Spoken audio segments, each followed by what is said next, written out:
안녕하세요. 전기치트키입니다. 2024년 1회차 전기기사 실기 같이 한번 풀어보도록 하겠습니다. 자, 1번부터 볼게요. 12점짜리 문항이었고요. 도면은 어느 154kV 수용과의 수전설비 단선결선도의 일부이다. 주어진 표와 도면을 이용하여 각 물음에 답하시오. 요즘 문제들을 보면은 이렇게 CT의 전격, 변압기의 표준 용량과 같이 전격, 표준 용량 값들이 모두 주어집니다. 그래서 여러분들이 계산을 하고 나서 계산값이 아니라 문제에서 주어진 표에 따라서 전격 용량을 답으로 작성해 주시면 되겠습니다. 소문제 1번부터 볼 텐데, 자, 도면을 지금 이렇게 두 개로 나눠놨죠. 한 개인데, 여기 주변압기부터 이렇게 잘라가지고 붙여놓은 겁니다. 소문제 1번, 변압기 2차 부하 설비 용량이 51MW, 수용률이 70%, 부하용률이 90%일 때 도면의 변압기 용량은 몇 볼트 암페어가 되는가? 단, 표준 용량을 참고하여 계산하시오. 문제 첫 번째 주어진 값으로 답을 작성하라라는 의미가 되겠습니다. 1번 문제부터 같이 한번 우리 풀어보겠습니다. 변압기 용량 PA라고 간단하게 한번 써볼게요. 변압기 용량은 우리가 가장 기본적인 식으로 설비 용량에다가 수용률 곱해 주시고요. 그 다음에 부등률과 역률로 나눠주면 되는데, 이 부등률이 문제에서 주어졌나요? 부등률 대한 조건이 없습니다. 없으면 1로 보거나 아니면 그냥 식을 자체로 생략할 수 있다. 이렇게 기억해 주면 되겠죠. 그럼 문제에서 주어진 세 가지 조건, 설비 용량, 수용률, 역률 세 가지만 대입해서 문제를 풀면 되겠습니다. 자, 대입해 보시죠. 설비 용량이 51MW, 수용률이 70%니까 곱하기 0.7 해줄게요. 그 다음에 역률이 90%니까 0.9 해주시면 되겠죠. 계산해 보니까 39.67. 지금 유효 전력을 역률로 나눴으니까 단위는 메가볼트 암페어 피상 전력 되겠죠. 이게 괜찮나요? 이러고 끝이 아니라, 자, 문제에서 표준 용량을 참고하라라고 했으니까 표준 용량 보겠습니다. 우리 지금 39 나왔죠? 그럼 한 개 더 큰 40을 정답으로 작성해 주시면 되겠습니다. 따라서 정답은 40 메가볼트 암페어 선정해 주시면 되겠습니다. 1번 문제 간단하게 풀어보았고요. 자, 2번 문제에 이어서 봅니다. 변압기 1차 측 DS 단로기의 전격 전압은 몇 킬로볼트인가? 도면 보고 한번 확인해 보겠습니다.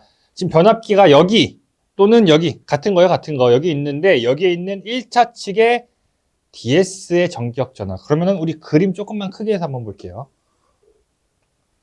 자, 이렇게 있는데 이 변압기의 명판을 먼저 우리가 한번 해석을 해보자고요. 변압기의 명판을 보니까 3상 전압에 대한 조건이 이렇게 주어져 있네요. 154/22.9 무슨 뜻이에요? 변압기의 1차 측이 선로 전압, 선간 전압이 154kV이고 변압기의 2차 측이 22.9kV다. 그럼 우리가 이 변압기를 딱 봤을 때 반을 쪼개가지고 여기가 1차 측이고 여기가 2차 측이 되겠죠. 오른쪽 도면으로 봤을 때는 여기 위에가 1차 측이고 아래가 2차 측이 되겠죠. 그럼 1차 측 위에 선로에 연결된 모든 것들에는 지금 몇 볼트가 걸려있다? 154kV가 걸려있다. 여기까지 괜찮죠? 문제에서 지금 단로기 묻고 있습니다. 단로기에 선로 공칭 전압이 154kV일 때 정적 전압이 얼마? 170kV다. 그래서 2번은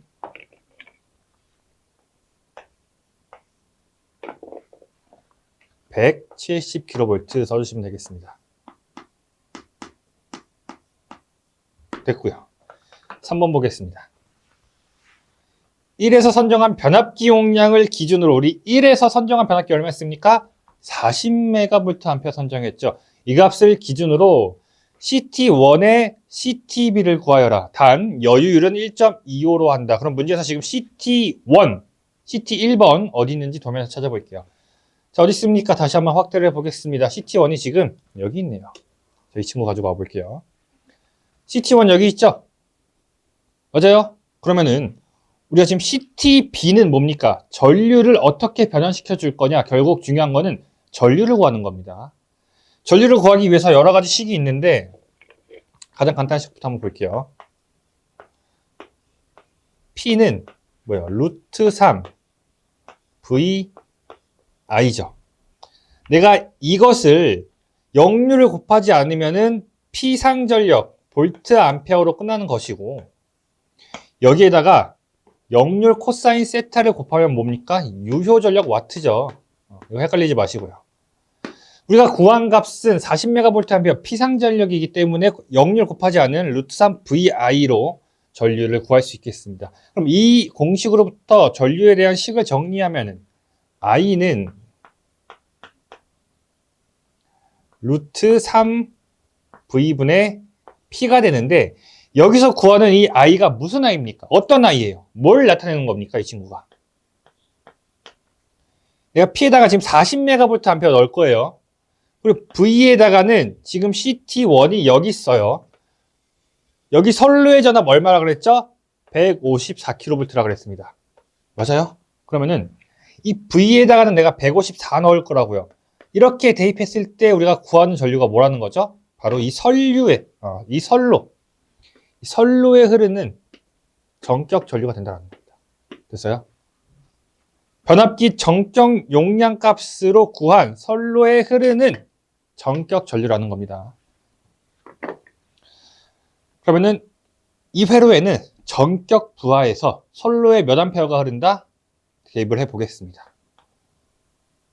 P는 40MVA죠. 40에다가 메가니까 곱하기 10에 6승 되겠고요. 그 다음에 루트 3에다가 전압이 154에다가 킬로볼트니까 10에 3승 이렇게 하면 되겠죠.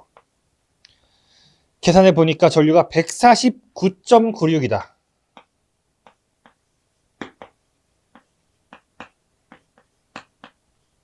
그러면 이걸로 CT 선정하면 돼요, 안 돼요? 안 되죠. 문제에서 뭐라 그랬습니까? 여유율을 1.25배 고려해 주어라. 무슨 말입니까? 여기에다가 곱하기 1.25배 해주어라. 됐어요?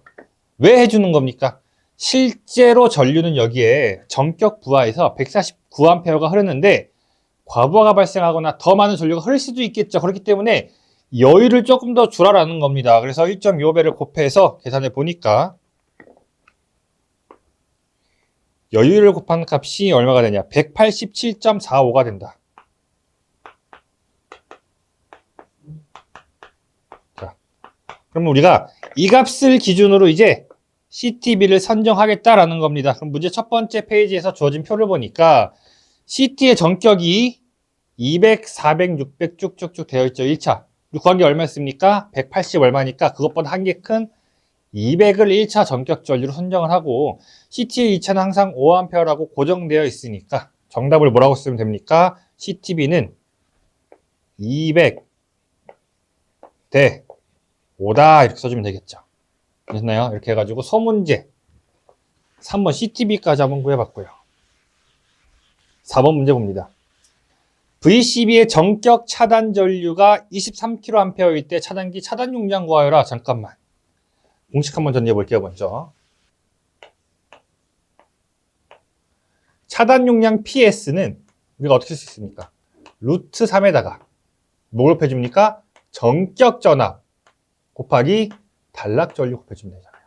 그렇죠? 이 단락 전류 우리가 다른 말로 차단 전류다라고 할 수 있고 문제에서 지금 차단 전류가 23kA라고 주어져 있으니까 이 값은 우리가 이미 알고 있는 값이네요.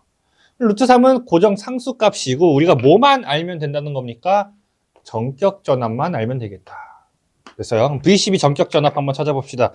도면으로 가서 다시 한번 도면으로 가서 VCB 어디 있나요? 눈 크게 뜨고 찾아보니까 여기 있네요. 여기 있죠, 밑에.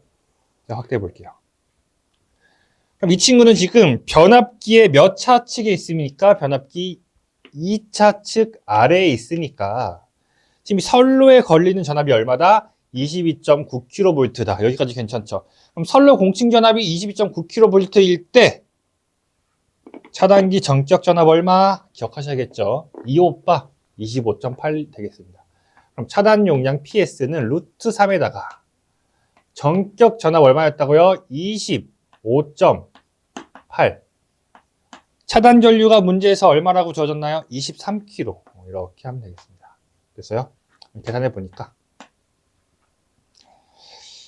1027.8 1027.8 메가볼트 암페어가 되겠다. 4번 문제까지 풀어보았고요. 자, 5번 문제 같이 봅니다.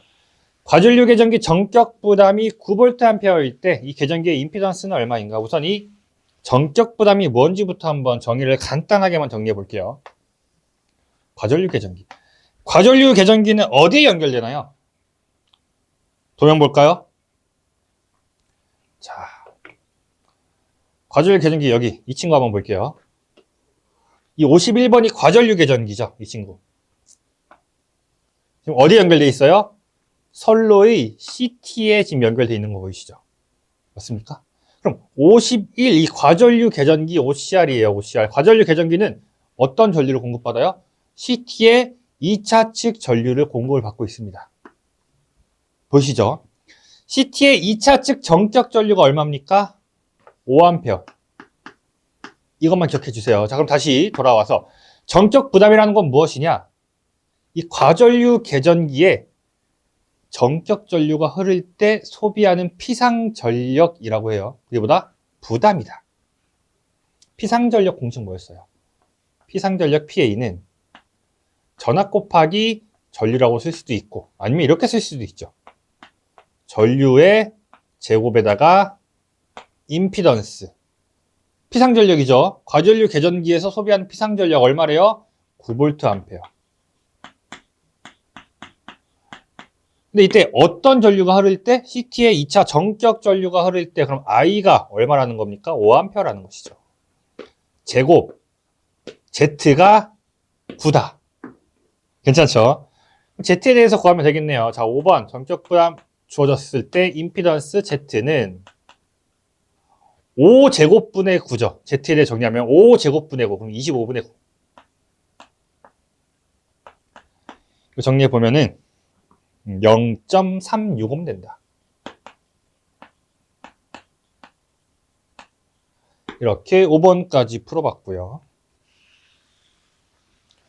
자, 6번 봅니다. CT7, CT7 1차 전류가 600A일 때 CT7의 2차에서 비율 차동 계전기 단자에 흐르는 전류 얼마인가? 이거 헷갈립니다. 헷갈려요. 이 문제가 가장 헷갈린 그런 문제 중에 하나인데 다시 한번 도면 보겠습니다. CT7 어디 있어요? 잘 찾아보니까 지금 여기 있네요. 이 친구네, 이 친구. 지금 CT7 보이시죠? 이 친구. 문제에서 묻는 게 뭐냐면은 CT7의 2차 측에 흐르는 전류가 아니라 CT7의 2차에 연결되어 있는 비율 차동기 단자에 흐르는 전류 묻고 있어요. 맞아요? 비율 차동기 단자. 한번 보겠습니다. 이 CT에는 종류가 크게 두 가지가 있죠. 그러니까 일반적인 CT가 있는 반면에 좀 특이한 경우 뭐예요? 비율 차동기형.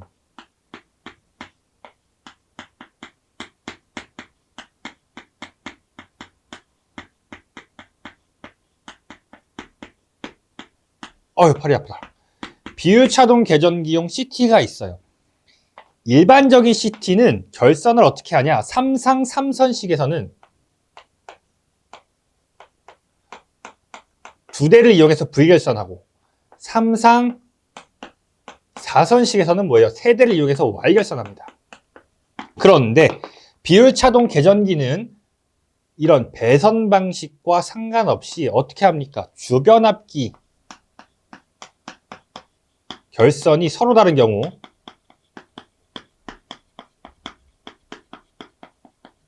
어떻게 하면 반대로 변압기와 반대로 결선한다. 아이고 팔이야.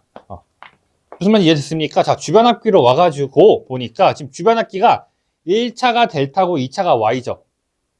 뭐라고요? 1차가 델타고 2차가 Y. 그럼 비율 차동 계전기는 어떻게 한다? 주변압기와 반대로 여기에 설치하는 CT는 우리가 Y결선하고 그렇죠? 이렇게 연결을 하는 겁니다. 이렇게 선로를. 그 밑에 여기 Y결선 측에 CT는 무슨 결선? 델타 결선을 합니다. 그리고 나서 이 CT의 양쪽에서 선을 쭉 뽑아가지고 어디로? 비율 차동 계전기로 전류를 보내주는 겁니다. 그러면 이때 문제에서 뭘 묻고 있다고요?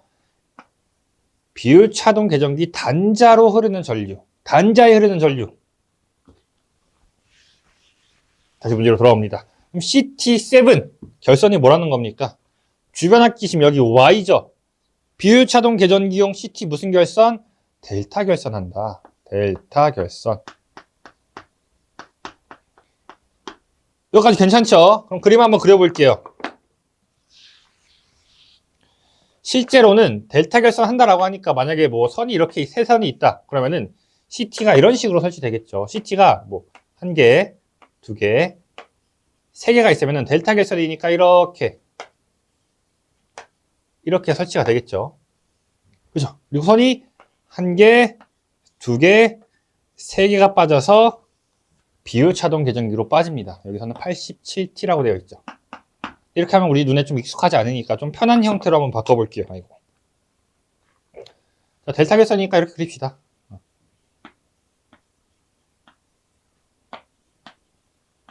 이거 이렇게 쫙 펼친 거죠. 아이고. 펼친 거죠. 자, 이렇게 와서 끝에 뭐가 있다? 비율차동 계전기가 있다. 여기까지. 똑같은 회로. 자, 이때 여기 선로에 흐르는 전류를 우리가 1차 전류 I1이라고 할게요. 이렇게 흐르는 거죠, 선로에. I1이 얼마래요? 600A다라고 문제에서 줘졌습니다. 맞아요? 문제 볼까요? 자, 얼마래요? 600A가 흐른다. 여기 600A가 흐르는구나. 그죠? 도면에서 보니까 지금 CT만 볼까요? CT만? 여기 뭐라 써 있나요? CTB가 1200대 5다라고 써 있어요. 1200대 5. 그럼 1차 전류가 600이면은 CT 2차에 흐르는 전류는 얼마가 됩니까? CT 2차 측 전류는 1차 측 전류에다가 CTB의 역수 1200분의 5 하면 되겠죠. 괜찮아요? 그럼 얼마예요? 2.5A죠? 이게 답이 아니라고요. 이걸 답으로 쓰면 틀린다고요. 이걸 답으로 쓰는 게 아니라 이 2.5A가 지금 어디에 흐르고 있는지 봐야죠. 어디 흘러요? 여기. 델타 결선 내부에 흐르는 게 2차 전류라고요. 이게 얼마? 2.5A. 맞아요? 만약 문제에서 CT 2차 측 상전류 구해라 하면 2.5A가 맞아요. 근데 문제에서 뭐래요? 비율차동기 단자에 흐르는 전류 물었잖아요. 그러면 이 상전류가 이렇게 선으로 가서 흐르는 게 문제에서 묻고 있는 거가 되겠죠. 그죠? 그럼 델타 결선에서는 상전류와 선전류 크기 차이 어떻게 구합니까? 델타 결선에서 선전류는 상전류의 루트 3배. 상전류 얼마? 2.5A죠. 그럼 루트 3 곱하기 2.5 하면 되겠네요. 얼마예요? 4.33A다. 이렇게 해서 소문제 6번까지 같이 한번 풀어봤습니다. 이 문제가 그렇게 어려운 문제는 아닌데 처음 보면 어렵죠. 처음 보면. 왜? 도면이 굉장히 복잡해 보이거든요. 근데 한 문제 풀어가다 보면은 크게 어렵지 않은 문제였고요. 그래서 우리가 좀 헷갈릴 만한 게 뭐가 있었습니까? 이거 정적 부담이 뭔지, 그리고 이 비율차동 계전기로 들어가는 비율차동기 단자에 흐르는 전류는 뭐다? 이 결선을 먼저 보고 파악해야 된다. 이 두 가지 포인트를 같이 좀 확인을 해 보았습니다. 정리해 주시고요. 다음 문제 보겠습니다. 이어서 이번 문제 봅니다. 욕실 등 인체가 물에 젖어 있는 상태에서, 이게 중요한 거죠. 물을 사용하는 장소에 콘센트를 시설하는 경우에 무엇을 설치해야 되느냐? 어떤 누전 차단기를 시설할 때 정격 감도 전류랑 동작 시간에 대한 조건 두 가지를 묻고 있습니다. 일반적으로 우리가 가정에서 사용하는 누전 차단기 정격 감도 전류가 30mA예요. 무슨 의미냐면은 누설 전류가 30mA보다 클 때 동작해라라는 겁니다. 그런데 물이 있는 장소, 예를 들어 욕실, 화장실 이런 곳 있죠. 이런 곳에서는 뭘 사용하라 그래요? 정격 감도 전류가 15mA이고 이것보다 큰 전류가 흘렀을 때 0.03초 만에 동작하여서 회로를 차단하는 누전 차단기를 사용해라라는 규정이 되겠습니다. KC 관련된 규정이고요. 이번 문제 두 가지 기억해 주시기 바라겠습니다. 3번 문제. 사용 중인 UPS의 2차 측의 단락 사고 등이 발생했을 경우 UPS와 고장 회로를 분리하는 방식 세 가지를 쓰시오. 같이 한번 읽어보겠습니다. 배선 차단기에 의한 보호. 배선 차단기가 포인트죠, 여기서. 속단 퓨즈에 의한 보호, 그리고 마지막으로 반도체 차단기에 의한 보호. 이 세 가지는 암기사항이기 때문에 짚어만 주시고 다음 문제 바로 가보도록 하겠습니다. 이어서 4번 문제입니다. 빌딩에서 면적당 부하 용량이 각각 조명 설비 20V 암페어 퍼 제곱미터, 동력 설비 35, 냉방 설비가 42고 연면적이 7만 제곱미터일 때 빌딩에 설치된 변압기 용량은 얼마인가? 지금 문제에서 주어진 단위들을 보니까 이 단위가 주어졌어요. 볼트 암페어 퍼 제곱미터. 무슨 뜻입니까? 이 제곱미터는 어떠한 면적을 의미하죠. 볼트 암페어는요, 용량이죠. 그러니까 이 퍼, 이거 뭡니까? 면적당 용량이죠. 내가 조명을 쓸 때는 이 부하를 예상을 해볼 때 1제곱미터당 조명을 20V 용량짜리를 사용하겠다, 이렇게 해석할 수 있겠죠. 그럼 우리가 전체적으로 문제에서 주어진 설비가 지금 세 가지죠. 첫 번째가 조명 얼마? 20V 더하기 동력 설비 얼마? 35V 더하기 냉방 설비가 40V. 이 세 가지 부하가 이렇게 더했을 때가 무슨 의미예요? 1제곱미터당 이만큼의 부하 용량을 우리가 산정을 하겠다. 그런데 지금 면적이 얼마래요? 1, 10, 100, 1000만, 7만이래요. 이게 1제곱미터당이니까 7만이면 곱하기 7만 해주면 되겠죠. 이렇게 계산하면 되겠네요. 간단한 문제였습니다. 계산해 보니까 6650 킬로볼트 암페어, 이렇게 정리할 수 있겠네요. 간단한 문제였고요. 단위만 조심하면 돼요. 문제에서 킬로볼트 암페어 물었으니까 킬로볼트 암페어로 환산해서 단위 꼭 적어 주셔야 되겠습니다. 정리해 주시고요. 다음 문제 보겠습니다. 5번 문제입니다. 계약 부하 설비에 의한 계약 최대 전력을 정하는 경우에 부하 설비 용량이 900kW일 때 전력회사와의 계약 최대 전력은 몇 kW인가? 단 계약 최대 전력 환선표는 다음과 같다라고 주어져 있네요. 이 표가 어떤 뜻이냐면은 우리가 설비 용량이 900kW일 때 이 900kW를 쪼개보는 거예요. 75kW, 75kW, 그래서 75kW를 4개로 쪼개고 75kW 4개면은 몇입니까? 300kW예요. 그러면은 나머지 900 중에서 300을 75로 쪼개고 그럼 얼마가 남죠? 600이 남죠. 600. 그래서 총 5단락으로 구간을 쪼개는 겁니다. 3개, 4개, 5개. 그게 지금 이 표에 나와 있는 하나, 둘, 셋, 넷, 5개에 대한 계약 전력 환산율이 되겠습니다. 자, 그러면은 이렇게 하자는 거죠. 900kW 중에 처음 75kW는 계약 전력을 100% 환산해서 계약한다. 다시 말해서 전 용량 다 계약한다라는 것이죠. 됐어요? 두 번째 봅시다. 그 다음 75kg에 대해서는 몇 퍼센트를 계약한다? 85%만 한전이랑 계약하면 된다. 0.85. 100이 아니고 1이겠죠.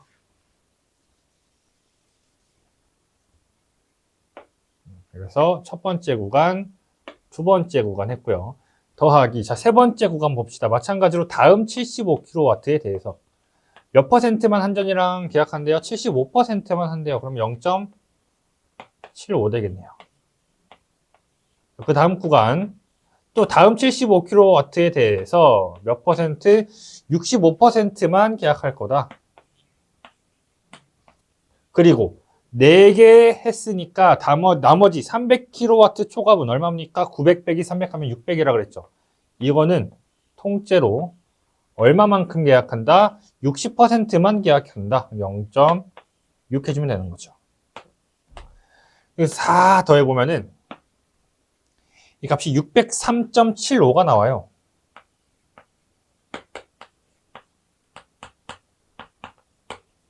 근데 이게 여기서 이제 당시 24년도 1회차 때 이게 굉장히 논란이 됐던 문제입니다.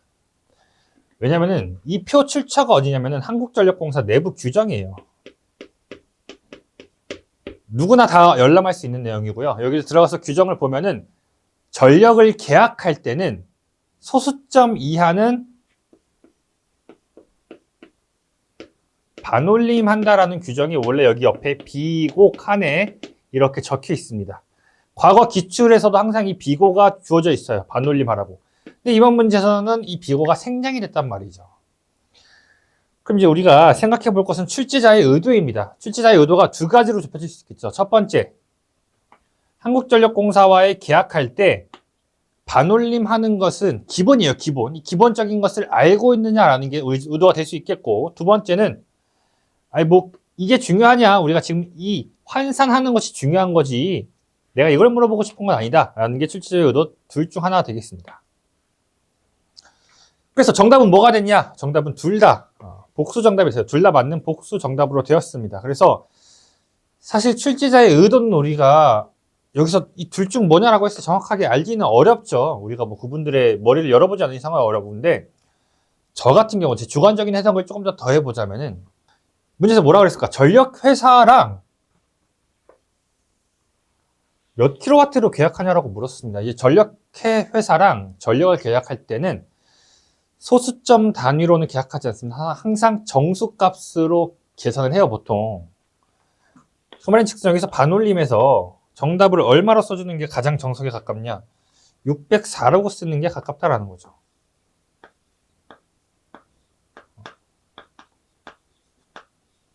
그런데 이제 다른 해석은 뭐냐면은 원래 이 전기기사 실기 답안 작성할 때 문제에서 별다른 요건 없으면은 뭐라 그래요? 소수 셋째 자리 이하에서 반올림에서 둘째 자리까지 표현하라라고 해서 이렇게 쓰신 분도 있다라는 것이죠. 결과적으로는 둘 다 정답입니다. 정답인데 전력회사랑 계약한다라고 하면은 조금 더 이 부분에 가깝다라고 저는 중간적으로 생각을 합니다. 자, 아무튼 5번은 이렇게 정리하고 다음 문제 보겠습니다. 6번 보겠습니다. 다음 주어진 보호개전기의 명칭을 쓰시오. OCR은 뭔가요? 과전류 개전기가 되겠죠. 자, 이번 GR 뭡니까? 지락개전기 되겠죠. 개전기 생략하겠습니다. 자, OPR 뭡니까? 이것을 우리가 결산개전기라고 하는데 이게 처음 출제된 문제이기 때문에 많은 분들이 틀렸을 거예요. 당시에는. 같이 기억해 주시고요. 자, OVR은 뭡니까? OCR은 과전류면은 OVR은 과전압개전기가 되겠죠. 좋습니다. PWR 뭡니까? 릴레이고 PW 파워죠. 파워. 그래서 전력개전기가 되겠습니다.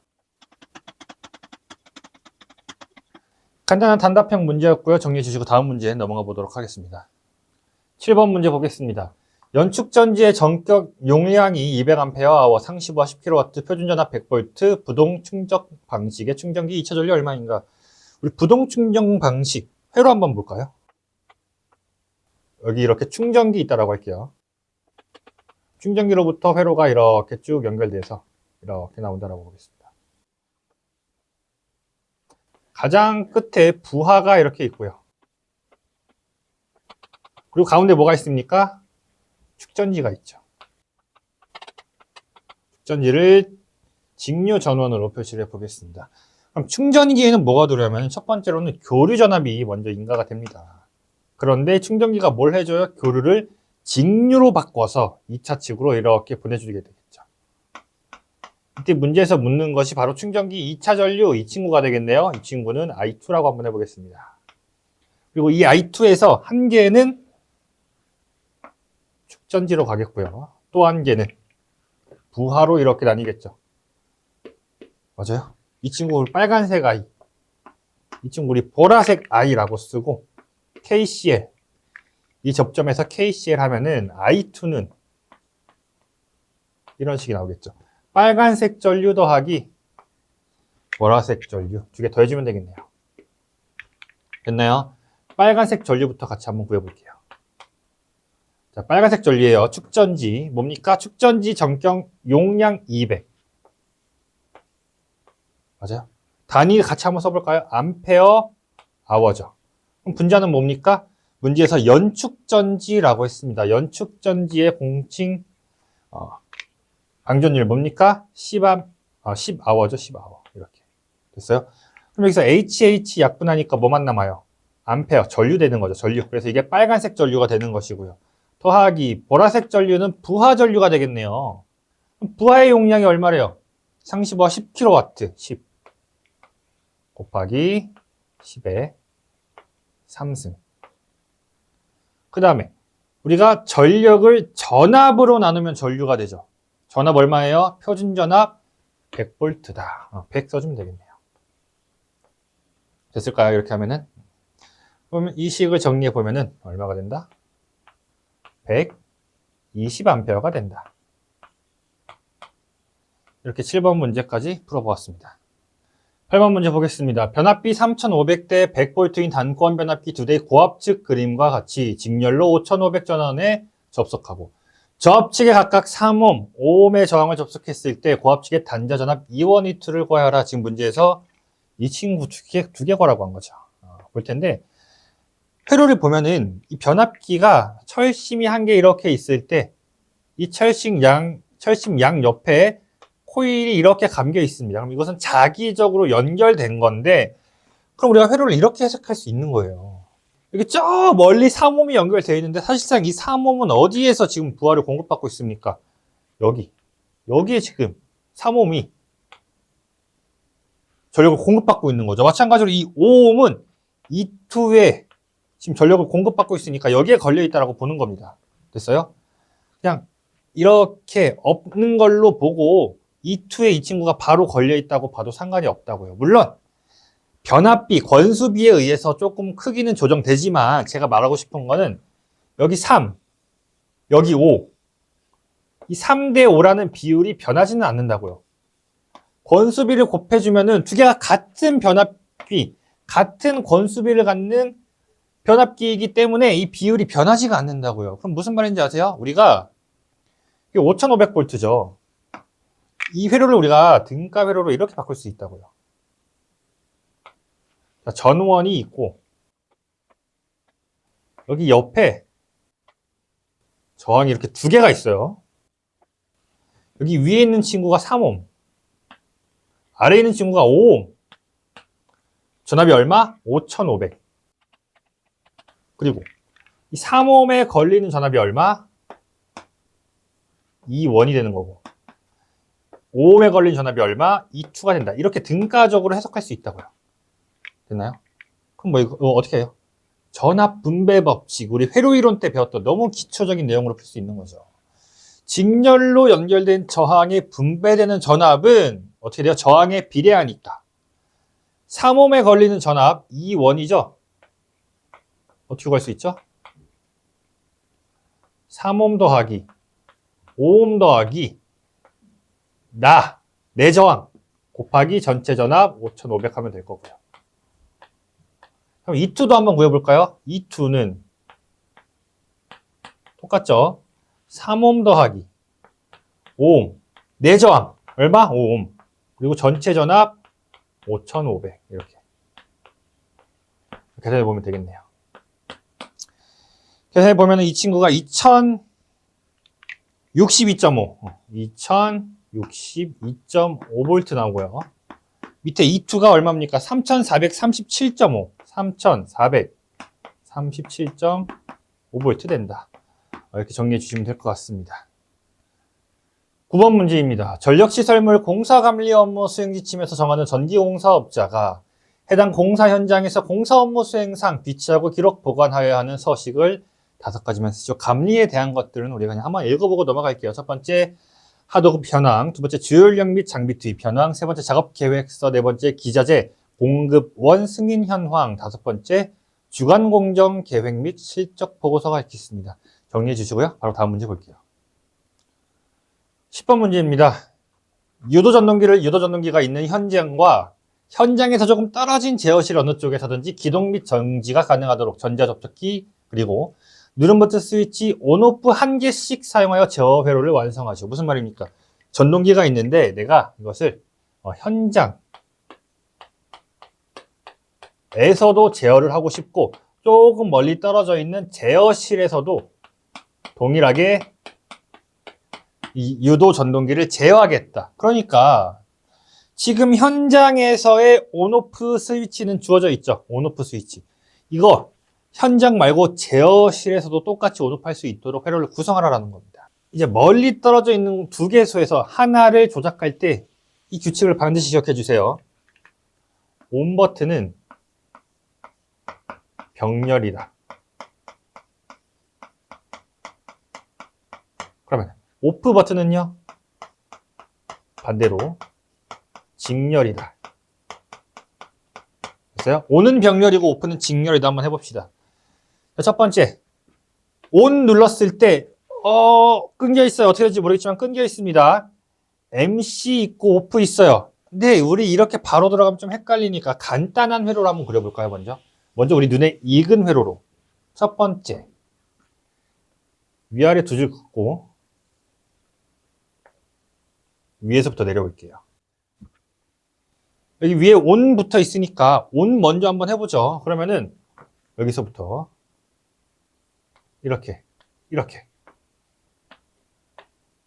이렇게 이게 뭡니까? 현장에서 사용하는 온 버튼이겠죠.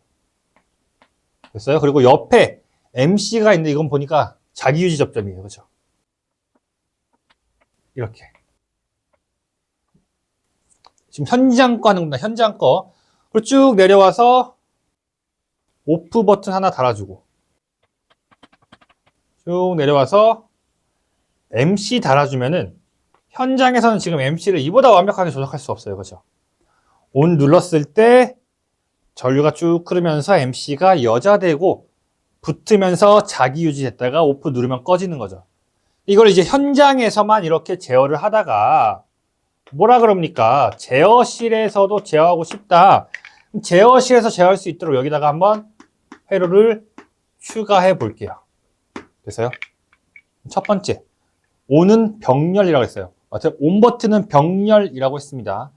그럼 여기에다가 병렬로 온 버튼 달아주면 되죠. 그리고 오프는 직렬이라고 그랬습니다. 직렬. 여기 제어실로 가져가야 되니까 선을 조금만 조정해 볼게요. 여기 밑에 있는 친구가 원래 현장에서 쓰던 오프 스위치. 선을 쭉 가지고 와서 여기다 달아줄게요. 이렇게. 그럼 직렬이죠. 맞아요? 이렇게 가도 되는데 그냥 위치만 쭉 꼬아서 직렬로 두 개 연결시켜 준 겁니다. 그럼 지금 이 친구랑 이 친구가 제어실용이고 이 친구랑 이 친구가 현장에서 사용하는 스위치 버튼 되겠죠. 맞습니까? 그러면은 현장에서도 온, 오프 할 수 있고 제어실에서도 온, 오프 할 수 있죠. 맞아요? 온 누르면은 쭉 가서 이 친구 여자 되고 자기유지 접점 붙습니다. 손대도 되죠. 그 다음에 오프 누르면은 싹 꺼지는 거죠. 이 회로를 이제 여기다 그대로 그려주면 되는 겁니다. 됐어요? 같이 한번 해볼게요. 온이랑 MC 옆에 병렬로 무엇을? 온 푸시 버튼 스위치 연결해 줍니다. 이렇게. 됐어요? 맞아요? 그러면 지금 여기까지 그렸어요. 여기까지. 그 다음에 여기 밑에서 뭐 내려와야 돼요? 오프로 연결되는 직렬 맞아요? 그러면은 여기는 여기서 뺄게요. 여기서 쭉 내려와서 오프랑 연결되고 그 다음에 이 오프랑 어떻게 연결된다고요? 직렬 연결. 그럼 이렇게 쭉 이어주면 되겠네요. 이렇게. 이 두 개 같은 회로 온 거 보이시죠? 이 회로를 이렇게 바꿔준 겁니다. 정답 이렇게 작성해 주시면 되겠습니다. 11번 문제 보겠습니다. PLC 문제인데요. 자, 다음에 PLC 레더 다이어그램을 보고 프로그램을 완성하시오. 지금 명령어가 살펴볼게요. 시작이 S, 직렬, 병렬이겠죠. 그리고 그룹 간 직렬, 그룹 간 병렬, 부정을 N이라고 쓸 거고요. 출력 W인데 평소에는 우리가 잘 쓰지는 않는데 여기에는 이제 AND가 이렇게 나와 있네요. 그죠? 기존 기출에서는 이 AND 쓰는 게 잘 없는데 이 문제는 AND가 나와 있습니다. 보니까 지금 AND 딱 써놓고 지금 뭐 한다는 거죠? 프로그램 종료한다는 거예요. 그러면은 맨 끝에 뭐 해야겠어요? AND 와야죠. 프로그램 종료하겠다. AND 오면 되겠고요. 다른 것도 한번 살펴봅시다. 자, 첫 번째 하나하나 쫓아가 볼게요. S 뭐예요? 시작하겠다는 것으로 P000 맞아요? 지금 P00 시작했죠? 그럼 여기서 이제 뭐가 연결되어 있어요? 직렬로 B접점이니까 N 붙어 있네요. 그래서 여기 뭐가요? AN, 직렬 부정이죠. M001. 보이시죠? 딱 되어 있습니다. 자, 그리고 나서 이렇게 가요?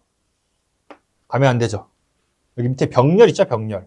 병렬인데, 우리가 여기서 이제 그룹에 대한 내용인데, 병렬된 접점이 2개 이상이면은 그룹으로 봅니다. 그룹.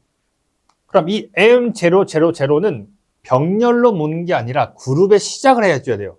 맞아요? 그룹의 시작. 그럼 1번은 병렬이 아니라 뭐라고요? 그룹의 시작이다. 시작. S가 와야겠죠. 번지수 뭡니까? M. 0, 0, 0가 오면 되겠다. 여기까지 괜찮죠? 자, 그 다음에 이 그룹의 시작을 M00로 한 다음에 그 다음에 옆에 뭐가 와요? 직렬로. 이 친구 직렬로 P011 오네요. 그렇죠? 직렬로 P011. 오케이. 그 다음에 짝대기 딱 있네요. 번지. 번지 없다는 건 뭐예요? 그룹 간에 지금 직렬이든 병렬이든 모두 합쳐라라는 의미가 됩니다. 보니까 우리 처음에 했던 S가 그룹의 시작이에요. 이 친구도 그룹을 시작했죠. 그럼 그룹이 지금 2개라는 거죠. 이렇게 그룹이고 이렇게 그룹. 이 2개가 지금 병렬되어 있죠. 병렬.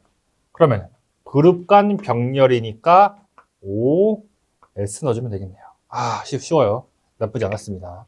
자, 5번 보겠습니다. 그 다음에 M000가 와요. 어디 있어요? M000죠. 자, 출력은 직렬 연결하지 않습니다. 출력은 뭐예요? 출력 그대로 그냥 출력이죠. W 써주면 되겠네요. 됐어요? 그 다음에 문제에서 명령어가 무엇이 주어졌냐? ANP001이래요. 맞아요? 그럼 어떻게 한 거예요? 우리가 지금 이거 그룹 합쳤죠? 합쳐놨죠, 이미. 그 다음에 여기다가 출력 나왔어요. 근데 출력 뒤에다가 붙일 수는 없어요. 출력 뒤에다가 우리가 접점을 붙일 수는 없어요. 그럼 어디로 가야 돼요? 기존 그룹에다가 직렬로 이렇게 붙여주라는 겁니다. 그럼 출력과는 병렬이든 직렬이든 뭐 하는 거 아닙니다. 이건 그냥 없는 거예요. 없다라고 봐야 돼요. 그러면 이 상태에서 출력 끝났고 AN 나왔으면은 앞에 그룹이랑 직렬로 비접점 연결해 주는 겁니다. 어차피 이건 우리가 채우는 게 아니라 문제에서 주어진 겁니다. 그러니까 틀렸네? 이러면 안 돼요. 그냥 문제에서 주어진 거예요. 이거 맞는 거예요. 그대로 붙여주시고요. 이 친구 나왔으니까 출력 나와야겠죠. 출력 M001까지 나왔습니다. 그럼 위에 2줄은 끝났고 새로운 M001의 시작을 알립니다. 그럼 시작이니까 S 나오겠죠? S 나와야겠죠. 뭐가 시작됐어요? M001. 똑똑한 분들은 바로 눈치챘어요. 아, 이 친구가 출력되면서 이 친구의 접점이 여기서 시작되는구나. 이거는 뭐 부가적인 설명인 것이고. 자, 그 다음에 이어서 바로 직렬로 B접점 오죠. P002. 직렬 B접점 P002에다가 그 다음에 병렬로 오죠. 이거는 그룹이었는데 이거는 왜 병렬인가요? 접점이 2개 이상이면은 그룹으로 보고 1개면은 병렬로 바로 연결해 줍니다. 그러면 P010는 병렬이니까 5 돼 있죠. 5. 됐나요? 그 다음에 B접점 붙고요. 출력 나오니까 여기서 그대로 정리해 주시고 엔드로 프로그램 종료시켜 주면 되겠습니다. 여기 PLC 풀어보았고요. 정리해 주시고 다음 문제 보겠습니다. 12번 봅니다. 자, 답부터 한번 써볼게요. 여기가 60초. 0.2. 60초. 0.1인데 각각의 값들이 의미하는 게 뭔지를 한번 정리해 볼게요. 퓨즈라는 게 있습니다. 자, 퓨즈는 퓨즈 안에 어떤 링크라는 게 들어있어요. 링크. 여기에 만약에 과전류가 흐릅니다. 전류는 흐를 때 뭐를 동반하냐면은 열을 함께 동반합니다. 열. 그러면 핸드폰 오래 쓰면은 뜨거워지죠. 왜 그래요? 전류가 계속 열을 만들어내는 겁니다. 근데 과전류가 흐르면은 어떤 열이? 큰 열이, 너무 뜨거운 열이 발생을 해요. 근데 이 친구가 버틸 수 있는 이상의 열이 발생을 하면 이 친구가 이제 끊어집니다. 이게 퓨즈의 원리예요. 이 끊어진다라는 것을 조금 멋지게 한자어로 용단된다라고 표현을 합니다. 끊어졌다, 용단된다. 그럼 여기서 불용단 시간 뭐예요? 불용단 시간. 끊어지면 안 된다라는 겁니다. 다시 말해서 전격 전류보다 4배가 큰 전류가 흐를 때 60초 이내에 끊어지면 안 된다. 그러니까 60초만큼은 버티고 그 이후에 끊어져야 된다. 됐어요? 그럼 6.3배가 흐를 때 60초 이내에 용단되어야 된다는 건 뭐예요? 말 그대로 불용단이랑 반대인 거죠. 6.3배, 정적 전류의 6.3배보다 더 큰 전류가 흐르면은 아무리 늦어도 60초 이내에 용단 끊겨야 된다 이런 의미입니다. 나머지도 마찬가지겠죠. 10배면은 0.2초는 버텨야 된다. 불용단 시간이라는 것은 버틸 수 있는 시간이라는 거예요. 끊기지 않아야 된다. 용단 시간은 뭐라고요? 0.1초 이내에 19보의 전류가 흐르면은 0.1초면 거의 즉시죠. 그 즉시 끊겨서 혈압을 차단해야 된다. 이렇게 해석할 수 있겠습니다. 정리해 주시고요. 다음 문제 보겠습니다. 13번. 그림과 같은 논리회로를 보고 물음에 답하시오. 논리회로 명칭, 출력식, 진리표를 묻고 있는데 우선 출력식부터 같이 한번 써보겠습니다. 꼭 순서대로 풀 필요는 없습니다. 여기 AND 게이트, OR 게이트죠. 그러면 곱하기 더하기고요. 여기 들어오는 거 다리 쭉 확인해 봅시다. 여기에 지금 A가 하나 들어오죠. A가 하나 들어오고 그 밑에는 B의 바가 들어오네요. 자, 밑에 거 봅시다. A의 바가 들어오고 밑에는 B 들어오죠. 이 두 개가 각각 곱해진 다음에 더해진다. 무슨 말인지 이해했어요? 각각 먼저 곱합니다. 그러면 A 곱 B 바죠. A 곱 B 바. 그 다음에 A 바 곱 B죠. A 바 곱 B 두 개를 더해준다. 이게 뭐라고요? X. 출력식 2번 정답이 되겠습니다. 됐나요? 여기서 이제 진리표 바로 가볼까요? 진리표라는 게 뭡니까? A와 B의 각각의 값을 넣었을 때 출력식이 어떻게 되느냐? 그 값을 찾아보자. 첫 번째 A와 B에 0 넣어봅시다. 첫 번째 1번 0 넣어볼게요. 그러면은 A 0 되죠. B는요 0의 반이니까 1 되죠. 더하기. 자, A 반이니까 0의 반은 1. B 0이죠. 뭐예요 그럼? 0입니다. 맞아? AND라는 것은 둘 모두 동시에 1일 때 1이 출력되는 값이죠. 두 번째 0, 1 볼게요. A가 0이니까 0. B가 1이니까 1 반은 뭐예요? 0이죠? 더하기. 자, 뒤에 거 봅시다. A 바 0 바니까 1. B는 1. 그러면은 이 친구 1이죠. 그럼 OR이라는 건 뭡니까? 둘 중 하나만 1이어도 출력이 1. 하나 1이니까 1 되겠죠. 됐습니다. 구했고요. 세 번째 봅시다. 이 친구죠, 이 친구. A가 1이고 B가 0일 때 넣어볼게요. 1, 0이죠. 그럼 A 1이고 0의 반이니까 1. 오케이. 자, 두 번째 1의 반이니까 0. B 0. 뭐예요? 여기가 1이니까 1 되겠죠. 여기까지 됐습니다. 자, 마지막 1 볼게요. 1, 1이니까 1에다가 1의 반이니까 1, 0 되겠죠. 1, 0 더하기 1 반이니까 0, B, 1 뭐예요? 0이죠. 나왔네요. 0, 1, 1, 0 0, 1, 1, 0 결과를 보니까 지금 어때요? 두 개가 서로 같을 때는 0이고 그렇죠? 두 개가 서로 다를 때는 1이다. 뭐라 그럽니까? 베타적 논리합. 영어로는 익스클루시브 오어라고 하죠. 우리말로 쓰면은 베타적 논리합이다. 이렇게 써주면 되겠습니다. 13번 문제 정리해 주시고요. 다음 문제 보겠습니다. 14번 보겠습니다. 사용전압이 220V, 소비전력 1000W, 전광속이 2000루멘인 조명의 램프 효율을 묻고 있어요. 근데 뒤에 뭐라 되어 있냐면 단위를 반드시 기재하세요. 무슨 뜻입니까? 단위 틀리면 이 문제 틀리겠다라는 거죠. 출제자 의도가 뭐겠어요, 이거? 너 램프 효율 단위 정말 알고 있어? 이거 묻는 거죠. 단위가 굉장히 중요한 문제입니다, 이 문제는. 사실상 단위가 반은 먹고 들어가는 문제입니다. 램프 효율이라는 게 어떤 의미냐면은, 램프라는 것은 우리가 입력분의 출력이라고 했을 때, 램프는 입력이 뭐예요? 전기 에너지죠. 그럼 여기서 소비 전력 1000W가 되는 겁니다. 전력 에너지. 출력은 뭡니까? 빛.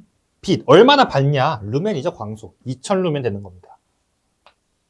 자, 그런데 램프 효율에서는 우리가 이렇게 100 곱해가지고 퍼센트 100분율로 나타내지 않습니다. 이거 그대로 가져갈 거예요. 1000분의 2000이니까 2 되겠죠? 맞아요? 단 위는 분자가 뭐였습니까? 루멘이죠. 분모는 뭐예요? 와트였죠? 루멘 퍼 와트라고 램프 효율 단위를 꼭 기억해 주셔야 됩니다. 단위 묻는 문제, 단위 묻는 문제. 14번은 이게 어려운 문제인가요? 라고 하면 애매하죠. 뭐 계산이 복잡하다고 그러잖아요. 근데 이 단위를 기억하고 있냐? 이런 거 중요한 문제입니다. 그래서 잘 챙겨 주시고요. 다음 문제 보겠습니다. 15번입니다. 양수량 18세제곱미터 per minute. 분당 양수량 주어진 거죠. 분당 양수량 중요합니다. 단위를 꼭 보셔야 돼요. 이 양정 25m 양수펌프용 전동기에 소요 출력 킬로와트는 얼마인지 계산하시오. 단 펌프 효율은 82%이면 여유 개수는 1.1로 한다. 볼까요? 공식 두 가지가 있었습니다. 9.8 Q, H, K 나누기 이타로 이게 우리가 뭘 구한 겁니까? 전동기 소요 출력. 이렇게 구할 수도 있고 또는 이렇게도 할 수 있죠. Q, H, K 나누기 6.12 이타 이렇게 하면 돼요. 이 차이점이 뭡니까? 여기에 들어가는 Q는 초당 양수량이에요. 초당 양수량. 그럼 여기에 들어가는 Q는 뭡니까? 분당 양수량이죠. 괜찮습니까? 이렇게 해서 분당 이 공식 쓰면 됩니다. 물론 분당 나왔을 때 저 분이니까 우리가 18을 60으로 나누면 초당 양수량 되겠죠. 이 값을 여기에다 대입을 해도 괜찮습니다. 근데 소수점까지 같지는 않을 거예요. 이게 6.1이라는 것도 어쨌든 어떤 값을 반올림한 값이기 때문에 또 값이 소수점까지 같지는 않지만 둘 중 어느 거나 사용해도 여러분들 상관없습니다. 여러분들 편안한 거 쓰세요. 저는 분당 양수량 여기다가 대입을 할 거예요. 양수량이 18. 자, 총 양정 H죠. 25m. 여유 개수가 1.1 K에다가 대입합니다. 6.12에다가 효율 얼마래요? 82%니까 0.82 넣으면 되겠네요. 98.64 킬로와트 써주면 되겠습니다. 15번 문제 정리해 봤고요. 다음 문제 한번 같이 보겠습니다. 16번 보겠습니다. 다음 빈칸에 알맞은 내용을 쓰시오. 제가 미리 답을 써놨습니다. 변전소 이에 준하는 것으로서 50kV를 초과하는 특고압 전기를 변수하기 위한 것을 포함한다. 이 50kV를 묻는 겁니다. 전압의 기준. 이때 지식 및 기능을 가진 자가 그 변전소에 상주하여 감시를 하지 아니하는 변전소는 다음에 따라 시설하는 경우에 하나한다. 뭐래요? 사용전압 170kV 이하. 이 170이라는 값을 기억해 주시면 되겠습니다. 변압기를 실하는 변전소로서 기술원이 수시로 순회하거나 그 변전소를 원격 감시 제어하는 제어소에서 상시 감시하는 경우. 그래서 50, 170 기억해 주시고요. 규정에 관한 내용 정리하고 다음 내용 보겠습니다. 문제 보겠습니다. 그림과 같은 단상 3선식 회로에서 중성선 X점이 단선되었다. 단선 뭐예요? 끊겼다라는 겁니다. 이제 부하 A 및 부하 B의 단자 전압을 보고 있습니다. 자, 이런 회로에서 여기가 끊겨버렸으니까 이걸 없는 셈 치자라는 것이죠. 회로 다시 한번 그려볼까요? 자, 이렇게 올 건데 여기가 없으면 여러분들 100V, 100V 직렬이니까 합쳐지는 거 보이시죠? 합쳐져요. 그러면 우리가 이거 그냥 한꺼번에 합쳐서 200V라고 써줄게요. 괜찮으시죠? 여기까지 200V. 자, 그 다음에 오른쪽으로 쭉 와서 A가 55W, B가 100W네요. 한번 써보겠습니다. A, B. 이 친구가 55W, 이 친구가 100W. 오케이. 자, 이때 우리가 각각 여기에 걸리는 전압 VA라고 합시다. 여기에 걸리는 전압 VB라고 합시다.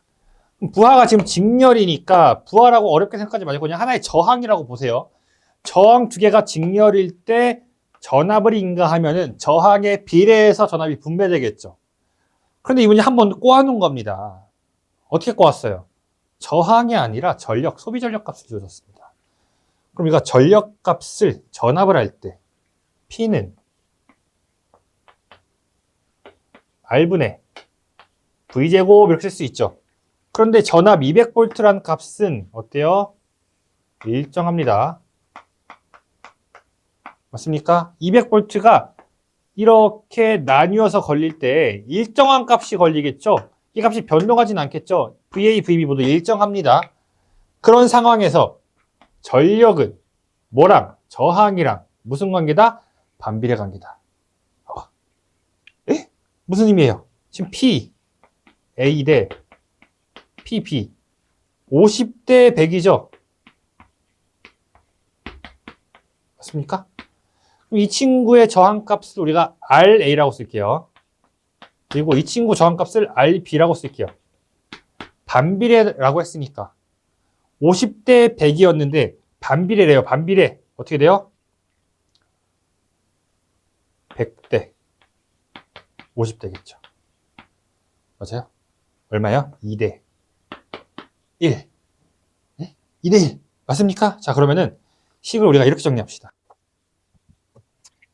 2대 1에서 이렇게 곱한 거랑 이렇게 곱한 거랑 비례식에서 같다라고 볼 수 있죠. 그럼 식을 써보면은 먼저 곱해주면은 2RB랑 RA랑 같다라는 거 정리되시죠. 그럼 이 식을 통해서 우리가 뭘 할 수 있냐면은 자, VA는 어떻게 구할 수 있어요?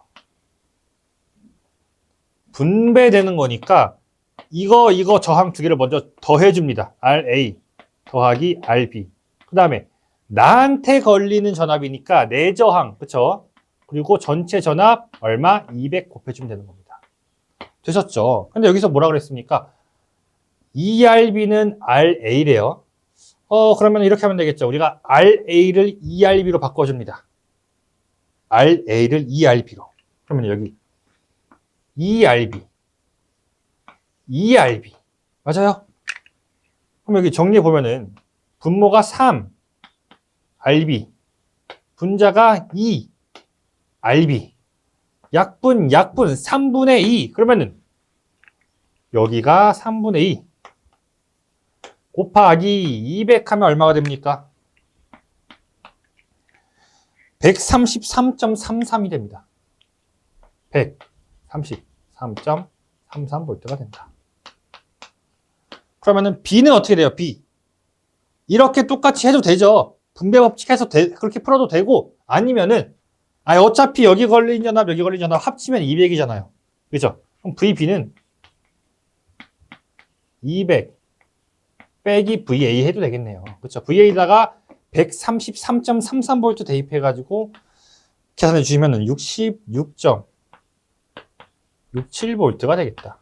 이렇게 해도 되고, 아니면 뭐 이런 식으로 이렇게 해도 되죠. RB 더하기 RA분의 RB 곱하기 200 해서 풀어도 답 똑같이 나옵니다. 그래서 17번 정리해봤습니다. 이 문제가 나왔을 때 실기에 사실 뭐 이거 개념적으로 어렵진 않죠. 근데 여러분들이 회로 이론을 오랫동안 잊고 있다가 딱 막상 풀려고 하면은 특히 시험장에서 풀려고 하면은 당황할 수 있어요. 어떤 포인트에서 당황하냐? 단선이 됐다고? 그럼 이 회로 이렇게 등가 회로로 가도 되는 건가? 여기서부터 헷갈립니다. 가도 돼요. 가도 돼. 우리가 필기를 하고 나서 보통 빠르면 한 달, 두 달, 아니면 늦게는 6개월씩 실기 준비하고 나서 시험 보러 갔을 때 아주 기초적인 회로인데도 헷갈려 하시는 경우가 있습니다. 분명히 있어요. 그럴 때 천천히 접근을 해보세요. 이게 시험장에 가면은 내가 분명히 알고 있었던 건데도 헷갈리는 경우가 있습니다. 그런 경우에 마음을 급하게 먹지 말고 조금 헷갈린다 싶으면 다음 문제 먼저 풀고 마지막에 풀어도 괜찮아요. 시간 여유가 있으니까 천천히 꼼꼼하게 한번 옛날의 기억을 떠올리면서 풀어야 됩니다. 회로 이론 문제가 나오면. 자, 아무튼 정리해 주시고요. 마지막 문제 보겠습니다. 마지막 문제 보겠습니다. 보호업체 저런 기타 부위의 재질 및 초기 온도와 최종 온도에 따라 정해지는 계수가 143이며 자동 차단 시간을 위한 보호장치 동작 시간이 0.2초이며 보호장치를 통해 흐를 수 있는 예상 고장 전류의 시료값이 만암페어의 경우 보호도체 최소 단면적을 구하시오. 보호도체. 옛날에 우리가 접지선이라고 그랬죠. 이제 보호도체라고 이름이 바뀌었고, 이 보호도체의 단면적 S는 공식 기억해 주셔야 됩니다. K 루트 I 제곱 곱하기 T가 됩니다. 문제에서 지금 조건이 딱 3개 주어졌죠. 첫 번째 개수, 이게 K 값이 되는 것이고요. 전류 만암페어 주어져 있죠. 그 다음에 차동 시간 0.2 주어져 있네요. 그대로 대입만 해주시면 되겠습니다. 자, I는 만이죠. 1, 10, 100, 1000, 만의 제곱 곱하기 0.2초가 되겠습니다. 그죠? 그 다음에 K가 143이네요. 그대로 계산해 보니까 31.27 스퀘어가 된다. 자, 그런데 뭐예요? 공식 단면적 주어졌죠. 그러니까 이것보다 한 개 더 큰 거 35 스퀘어 선정해 주시면 되겠습니다. 정답 란에는 35 스퀘어.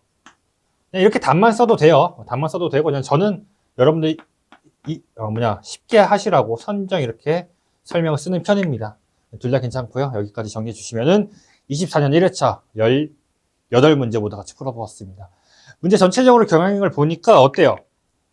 요즘 회로 이론에서 배웠던 문제들이 한 문제씩 나오긴 합니다. 근데 그게 굉장히 고난이도로 나오냐? 그렇지도 않아요. 우리가 전기사 필기 치트키에서 다뤘던 회로 이론 그 내용으로도 웬만한 출제되는 회로 이론 문제 다 풀 수 있습니다. 다 풀 수 있는 문제고, 그리고 이제 감리가 한 문제씩 꼭 나오기 시작했고요. 그리고 KC 규정에 대한 것도 나오기 시작했습니다.